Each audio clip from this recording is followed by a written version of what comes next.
তোমার স্বামী থাকতে তুমি কেন অন্য পুরুষের সাথে রাত কাটালে? আপনি কি লাগতো বলেন ছেলে? হ্যাঁ বন্ধু, 2 দিন ধরে ধরে বলেন, মুখ খুলেন, হ্যাঁ মুখ খুলেন। প্রেমিকের সাথে শারীরিক সম্পর্কে মিলিত হবার জন্য পরক্রিয়ার সমস্ত কিছুকেই ভিন্ন মাত্রায় নিয়ে গেলেন এই প্রবাসীর স্ত্রী। কোনো হোটেল, পার্ক বা বন্ধুর বাসা নয়, প্রেমিকের সাথে আনন্দঘন সময় কাটাতে হাসপাতালকেই বেছে নিলেন তিনি।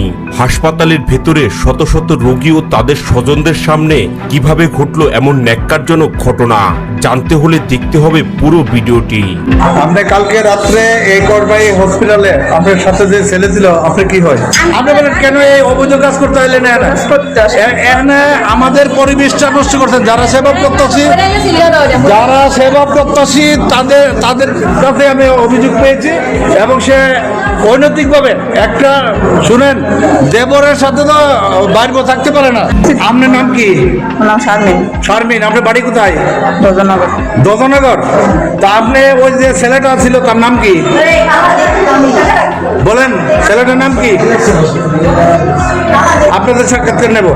আপনি বলেন ছেলেটার নাম কি? আপনি মুখোশ খুলেন। হ্যাঁ, তো আপনি এইসব নোংরামি কাজ করতে হাসপাতাল কেন আসলেন? হ্যাঁ, আপনি দেওয়ার কি আপনার রাত থেকে আপনাদের থাকতে পারে না? মানে ওই এদিকে ছিল, কি এদিকে ছিল? সবাই বলতে এক বেডে ছিলেন। আপনি বলেন। আমি করতেছি, দাঁড়ান, এর ভিতরে যান, গেটের ভিতরে যান, তাহলে আমি পুলিশ ডাকবো। যান গেটের ভিতরে বলেন না, গেটের ভিতরে যেতে হবে, যান, কথা বললে যাবেন না। আপনি সঠিকভাবে কথা বলেন। এখনো যারা মহিলারা সবাই মান সম্মান চলে গেছে, আপনারা বলেন তো রাত থেকে মুখ ঘুরা ছিল? দুজনে আন্দাজে ঘুমাইছে না? এই যে ঘুমাইছেন, সবাই বলতেছে আপনি কেন না? আমি কিন্তু পুলিশ ডাকবো, এবং ইউনো মহাবিকে অবগত করবো। আমি কিন্তু আপনি কেন অনৈতিক কাজ করবেন? কেন অনৈতিক কাজ করবেন? আপনার কি বিয়ে হয়েছে? ছেলে মেয়ে থাকলে আরেক বেটার সাথে রাত কাটা কিভাবে?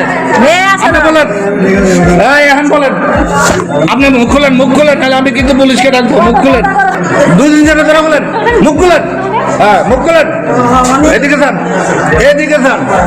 মুখটা করেন, 2 জন ধরে মুখটা বলেন, হ্যাঁ মুখটা বলে সুতা করেন।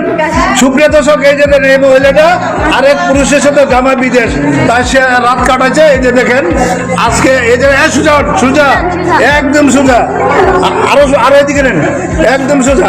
এই যে দেখেন আমাদের কোটবা উপজেলা স্বাস্থ্য কমপ্লেক্সে সারা রাত্র কাটাইছে, এবং সে শিকার হয়েছে ওই ছেলের সাথে যাতে ঘুমাইছে, স্বীকার করছে। আপনি কেমন মা হইলেন যে আপনার মেয়ে আমার সংসার থাকতে আরেক পুরুষের সাথে কিভাবে রাত্র কাটালো?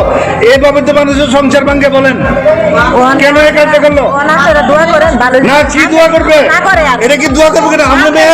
আপনি মেয়ে, এই যে আপনি, আমি বলবো আপনি না, অসম্ভব। এই কারণে শুনেন, এই কারণে মিথ্যা মামলা হক উঠে জামাই নির্যাতন করে, তাই না?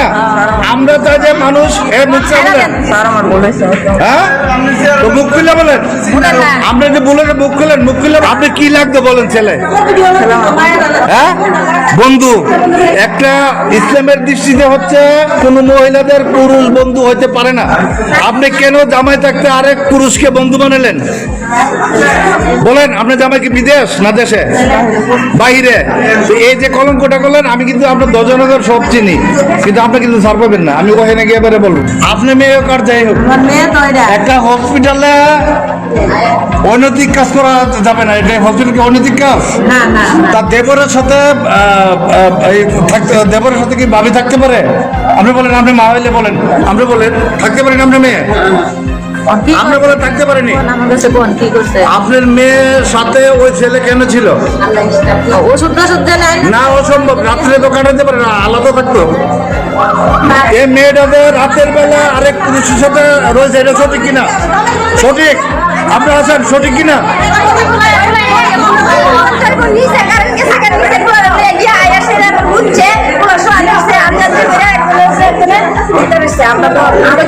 আপনারা সেটা তাকে তখন ধরে দিতেন। এখন তোমার মুখ খুলবা না? আমি কিন্তু মহিলা পুলিশকে কল দেবো। তোমার স্বামী তোমার স্বামী থাকতে তুমি কেন অন্য পুরুষের সাথে রাত কাটালা?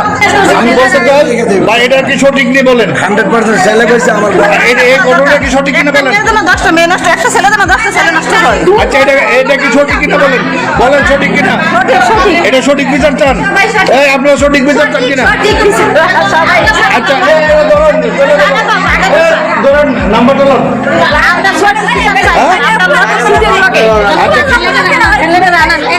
যে এই মেয়েটা বাড়ি হলো দর্জনগর, আরেকটা যে ছেলের সাথে ছিল ওই ছেলের বাড়ি হলো এই যে ব্রাহ্মণবাড়িয়া।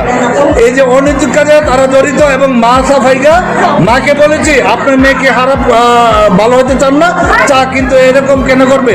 আমরা চাই যারা সেবা প্রত্যাশী আমরা আমাদের ইয়াতে আসবে তারা যাতে ভালোভাবে সেবা নিতে পারে, এসব কাজ যাতে বন্ধ করে।